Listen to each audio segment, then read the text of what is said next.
राधे राधे भक्तों, हिंदी मंजूषा चैनल पर आपका स्वागत है। चलते हैं धार्मिक कहानी मंच की ओर। आज की कहानी जिसका शीर्षक है अनहोनी को होनी कर दे। कहानी शुरू करती हूँ भक्तों। यमुना जी के पावन कछार में 3 विरक्त साधु ब्रज 84 कोस की यात्रा पर निकले थे। तीनों हरि नाम की मस्ती में झूमते हुए चल रहे थे, परंतु शरीर तो हार्ड मांस का ही है। चलते चलते थकान हावी होने लगी।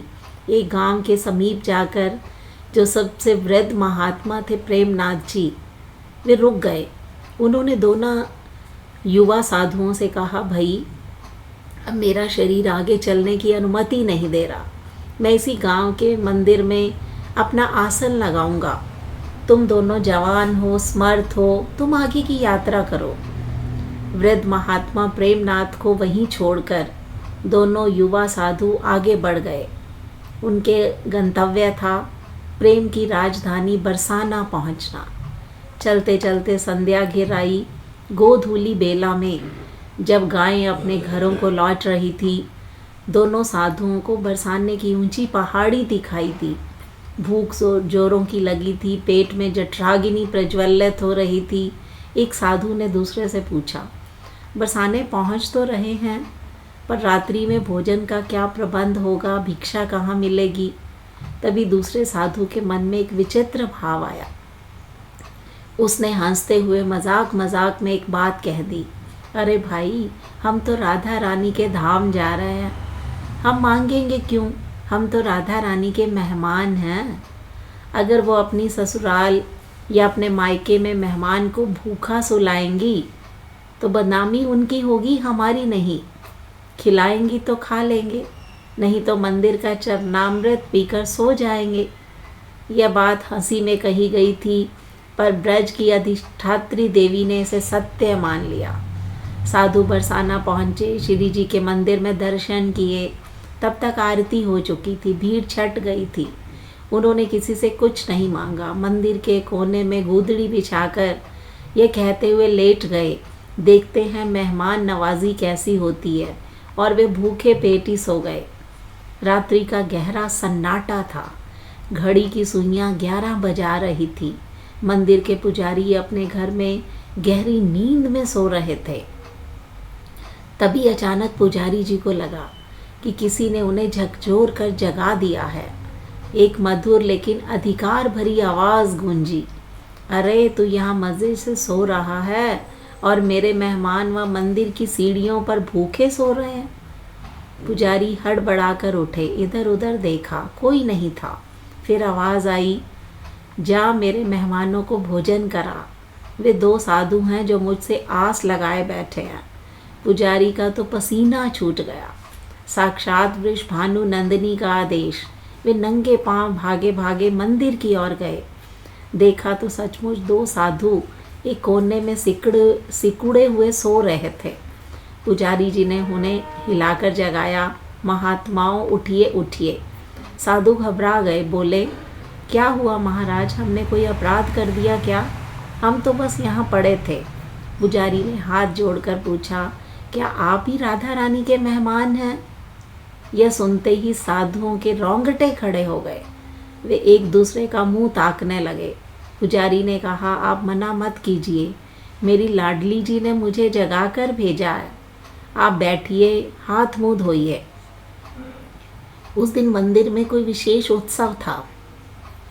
पुजारी जी अंदर से थाल भरकर उत्तम से उत्तम प्रसाद ले आए। गर्मा गर्म पूड़ियाँ, कचौड़ी, खीर, मालपुए, लड्डू, रसीले रसगुल्ले। जो प्रसाद देवताओं को दुर्लभ है, वह आज उन साधुओं के समक्ष रखा था।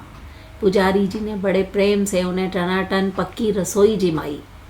तृप्त होकर साधु जब टहलने लगे तो उनकी आंखों में आंसू थे।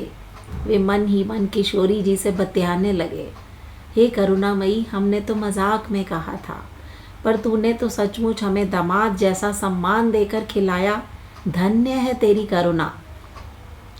पेट भर गया, मन शांत था। दोनों साधु फिर से सो गए।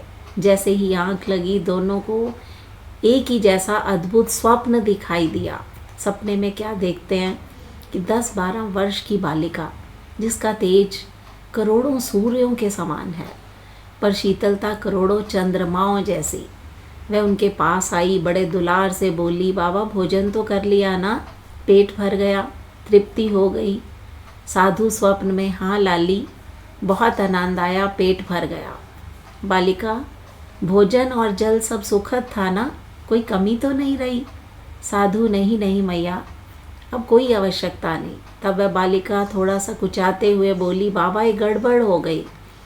वह पुजारी थोड़ा डरा हुआ था, उसने तुम्हें भोजन तो छक कर कराया, पर जल्दबाजी में मेरा पान बीड़ा देना भूल गया। मेहमान नवाजी अधूरी रह जाएगी, लो ये पान मैं ले आई हूँ। इतना कहकर श्री जी ने स्वप्न में ही उनके सरहाने पान का बीड़ा रख दिया। जैसे ही स्वप्न में राधा रानी ने पान रखा, दोनों साधुओं की आंखें एक साथ खुली, भोर होने वाली थी। दोनों हड़बड़ाकर उठे, एक दूसरे को अपना सपना सुनाने लगे। अरे मुझे एक बालिका दिखी, हाँ भाई मुझे भी, वो कह रही थी पान भूल गई। बातों बातों में उनकी नज़र अपने सरहाने गई, और यह क्या, वहाँ सचमुच ताज़े सुगंधित कस्तूरी और केसर से युक्त 2 पान के बीड़े रखे थे। पूरा वातावरण दिव्य सुगंध से महक उठा था।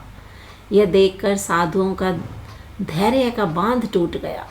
वे फूट फूट कर रोने लगे, हे राधे, हम अभागे तेरी हंसी उड़ा रहे थे। तूने न केवल भोजन कराया, बल्कि अपने कोमल कर कमलों से पान भी खिलाया। यह ब्रज है, यहाँ तर्क नहीं तड़प चलती है। साधुओं ने पान को प्रसाद रूप में ग्रहण किया, जीवन भर के लिए ब्रज रज के हो गए। इस ब्रज में नियम नहीं, प्रेम चलता है। हम जिसे मजाक समझते हैं, यह करुणामयी सरकार उसे भक्त की पुकार समझती है। मेरी श्यामा जू को नाम, अनहोनी को होनी कर दे। जय राधे भक्तों, जय राधे, राधे राधे। ये कहानी आपको कैसी लगी? अनहोनी को होनी कर दे। हिंदी मंजूषा चैनल को सब्सक्राइब कीजिए। मिलते हैं अगली वीडियो में। जय श्री राधे।